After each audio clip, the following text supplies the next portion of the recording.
dor nas costas, hérnias de disco, ciática, enxaqueca, tendinite, mialgia, bursite, dor no ombro, dores nos pés, nos calcanhares, eczema, erupções na pele.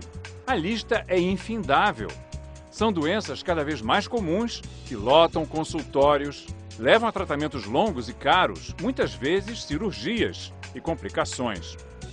Um médico em Nova York, John Sarno, de tanto ver pacientes com esses sintomas, aparentemente incuráveis, desconfiou que todos teriam a mesma origem, conflitos emocionais inconscientes. Passou a conversar com os pacientes sobre a dor emocional, escondida, e os sintomas desapareceram. Os livros do Dr. Sarno, sobre o que ele chama de a síndrome do corpo-mente, viraram best-sellers.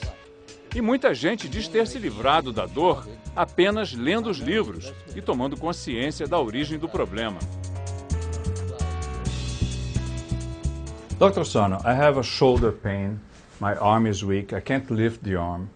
I had an MRI. There's a bone spur, a pinched nerve, and I was recommended to go to surgery. What should I do? There's no nerve at that particular location where you're feeling the pain that could be pinched. So right away, I know that this is a specious diagnosis. This is an unscientific diagnosis. You feel the pain in a particular location, and they say that something is being pinched, but it doesn't make any sense whatsoever. But so I don't need the surgery. Surgery would be malpractice. And what causes this is a psychological problem? Yes, and I wouldn't call it, but you know, the words that you use are the words that would be generally used. I wouldn't call it a psychological problem. I would say that this is a part of the human condition. That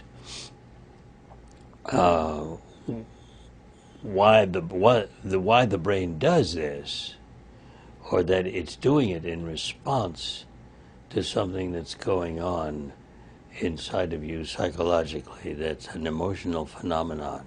This disorder, which we are going to call a mind-body reaction, okay, has been described in other terms in the things I've written, is only one of many physical disorders that are a reaction to what's going on emotionally, and I refer to the common stomach things, so-called reflux, irritable bowel syndrome, the common allergic reactions, hay fever, asthma, and so on. Skin problems? Skin problems, probably, and it's interesting that the dermatologists are probably the most sensitive of any of the medical specialists to the psychological role in the production of these things. Yes, skin disorders. What else? Come on, help me. Hypertension. Hypertension is one of the more difficult ones, but certainly it's. But let's see, are there any other genitourinary problems? Yes. Bowel problems. Bowel problems, yes. Well, that's the other end of the gastrointestinal tract, yes. Frequency Migraine. of urination, headaches of various kinds, migraine headache, tension headache, cluster headaches, and these are all variations on the same theme.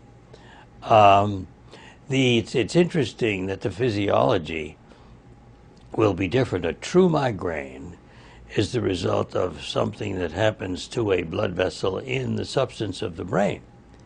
When it's there's actually some discussion of these, and I don't bother getting involved because it doesn't really make any difference.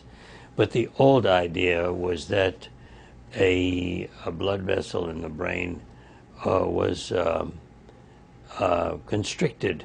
There was a spasm, and then as a result of that, you would get a migraine headache. Actually, I am very much inclined to go along with that because I have experienced not only migraines, but other situations in which it's clear, in fact, on a couple of occasions in the course of my life, I've actually had difficulty with speech for about a half an hour. Now, the only way that that could be brought about was a spasm, constriction, contraction in one of the blood vessels that had to do with the speech mechanism. And so I think that that's probably a very common kind of reaction. Why would my brain do that to me? And let's put it that way. The creation of symptomatology by the brain is a need which exists, a need to keep your attention. We are talking about you, the subject now. Keep your attention on your body. There are things going on psychologically that your brain is afraid of. It wants to keep you removed from, and so on.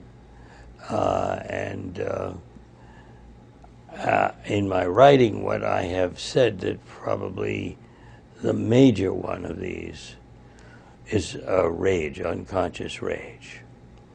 I also think that there are other painful emotions, but I don't think that any of them are as powerful and as potentially dangerous in the eyes of the brain's decision maker as the rage. The idea is that the rage is dangerous. You can go out with an axe and start killing people and so on. So it's the idea of physical symptomatology, keeping our attention focused on the physical because the brain does not want us to be aware of or to express these very dangerous emotions. But I keep meeting people that have the same kind of bone spur, or they have, all of them have sciatic pain. Or many people now have the carpal tunnel syndrome, and they have terrible pain in the wrists. Is this an epidemic? Yeah, this is what you would call a psychosomatic epidemic. The carpal tunnel thing, for example, started in the early 80s when a lot of people began to use computers, computer keyboard. And people would get these symptoms in their hands, which clearly